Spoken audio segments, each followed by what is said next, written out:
আসসালামু আলাইকুম। এই ভিডিওতে কথা বলবো পুতুল নাট্য নিয়ে। পুতুল নাট্য হচ্ছে একটা প্রাচীন এবং বৈশিষ্ট্যপূর্ণ শিল্প মাধ্যম যেটা ব্যবহার করে যেকোনো একটা গল্প বা একটা কাহিনী প্রদর্শিত হয় বা বলা হয়। পুতুল নাট্যে মূল অভিনেতা হচ্ছে পুতুল। অর্থাৎ যে ক্যারেক্টারটা আমরা প্লে করাই, যে ক্যারেক্টারটা এরকম কথা বলে এই পুতুলটা, এটাকে বলা হয় পুতুল। আর এই পুতুলকে যে চালনা করে তাকে অনেক বিভিন্ন নামে অভিহিত করা হয়। যেমন হচ্ছে পুতুল চালকও বলা হয় বা হচ্ছে পুতুল নাট্য শিল্পীও বলা হয়ে থাকে। দেখুন, পুতুল নাট্য শিল্পী তার কাজ হচ্ছে এই পুতুলটা কিভাবে আর কি উপরে কথা বলবে তার হাত দিয়ে বা হচ্ছে যেকোনোভাবে তিনি বেসিক্যালি এটা পরিচালনা করতে পারেন এই পুতুলটাকে। এবং পুতুলটাকে আমরা দেখতে পাই উপর থেকে যে পুতুলটা হচ্ছে সংলাপ দিচ্ছে, কথা বলছে। কিন্তু হচ্ছে আমরা ওই ব্যক্তিকে আর কি দেখতে পাই না। কিন্তু আমরা পুতুলকে দেখতে পাই।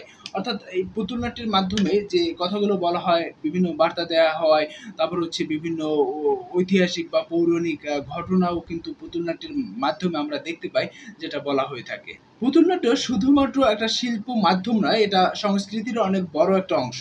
এশিয়া, আফ্রিকা বা ইউরোপের বিভিন্ন দেশে এই পুতুল নাট্যের অনেক বড় একটা ইতিহাস রয়েছে।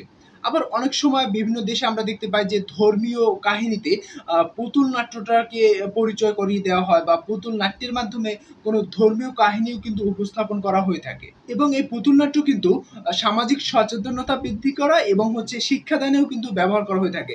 যেমন আমরা যদি বলি সিসিমপুর, কে দেখেন না ভাই? আমার কাছে সিসিমপুর অনেক ভালো লাগে এবং আমি দেখেছি সিসিমপুর। সিসিমপুরে কিন্তু কয়েকটা ক্যারেক্টারকে পুতুল নাট্যের সাথে আমরা করতে পারি, অভিহিত করতে পারি। কারণ ওখানে ওই ক্যারেক্টারগুলো অ্যানিমেশনের মাধ্যমে কিন্তু দেখানো হয় না। ওই ক্যারেক্টারগুলো একদম কস্টিউম পরে একজন মানুষ হচ্ছে ওই ক্যারেক্টারগুলো প্লে করে বা হচ্ছে বিভিন্ন কাঠি দিয়ে করে। আবার বিটিভিতে একসময় কিন্তু পুতুল নাট্য দেখানো হতো।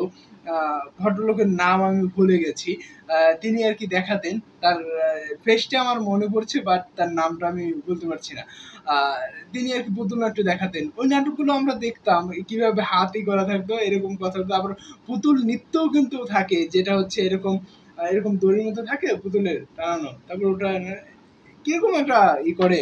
যাই হোক, পুতুল নাট্য বেশ ইন্টারেস্টিং। এটা নিয়ে আমার আরো ভালোভাবে জানতে হবে এবং জেনে আপনাদের নিয়ে একদিন আলোচনা করা যেতে পারে।